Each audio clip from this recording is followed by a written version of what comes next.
Hello, everyone. Today we're embarking on a terrifying and dark journey through the history of Clipperton Island. Located in the middle of the Pacific Ocean, this small coral atoll holds sinister secrets and intriguing mysteries that few know about. Prepare to enter a forgotten world, where disputes, tragedies, and secrets intertwine in a terrifying narrative.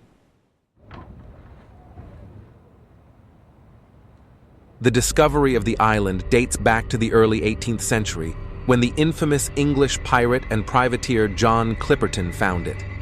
It is said that he used the island as a base for his operations and even hid treasure there.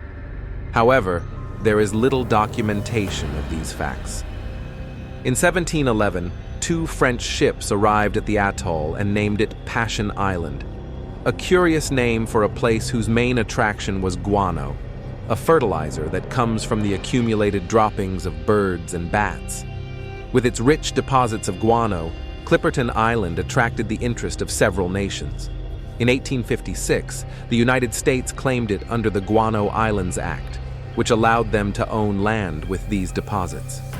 Soon after, France also showed interest in the island. Mexico sent a military detachment, led by Ramon Arnaud, who became Clipperton's first governor. Together with his wife, Alicia Rovira, Arnaud ruled the island from 1906 until his death in 1916. The British also wanted part of this disputed island. In 1906, they established a guano mining settlement in partnership with Mexico through the Pacific Island Company. Barracks, a small railroad, and even a lighthouse were built, and this lighthouse would play an important role later on. By 1914, around 100 people lived on Clipperton, including men, women, and children. Tragedy began to unfold with the start of the Mexican Revolution in 1910. News was slow to reach the island, and in January 1914, the ship bringing supplies from Acapulco was sunk by Mexican revolutionaries off the coast of Mazatlan. Shortly afterwards, an American schooner arrived on the island, bringing news from Mexico. 3 Mexican officers boarded a boat bound for Acapulco, but were turned away by the new authorities because they were supporters of the previous regime. The lack of supplies and food led to the spread of scurvy and famine among the island's population. By June 1915, when the U.S. Navy sent a rescue ship, only 24 people were surviving on the island: 14 men, 8 women, and 6 children, sustaining themselves on coconut milk and fish. The Americans offered to rescue Ramon Arnaud and his garrison, but he refused, fearing that he would be accused of desertion again. That decision sealed their fate.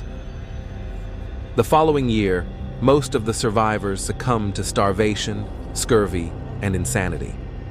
In an act of desperation, Captain Arnaud and 4 other men tried to reach a rescue boat spotted on the horizon. However, they ended up drowning, probably deluded by the terrible conditions in which they lived. Now, only 1 man, 6 women, and 6 children remained on the island. And that's when the story takes on an even darker tone. The lighthouse keeper, Victoriano Álvarez, the last man alive on the island, maddened and overcome by insanity, proclaimed himself King of Clipperton. Armed with a shotgun, he began a reign of terror, committing atrocities against defenseless women and children. The island became a nightmare scenario where fear and cruelty reigned supreme. Álvarez's macabre reign came to an end after Tirza Rendon, who managed to separate the lighthouse keeper from the rifle, found a gap of opportunity. With the help of the last survivors in an act of desperation and self-defense, Tirza killed Álvarez with a hammer to the head, putting an end to her suffering and that of the other women. Days after the tyrant's death, on July 18, 1917, the U.S. Navy ship USS Yorktown arrived on the island and rescued the survivors.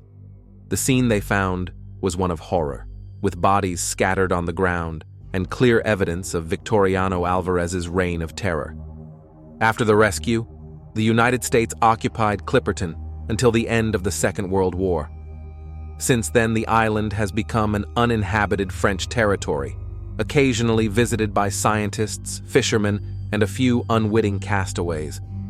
No further colonization attempts have been made, and the island's violent past remains unknown to most people, almost as a way of erasing the countless atrocities committed there.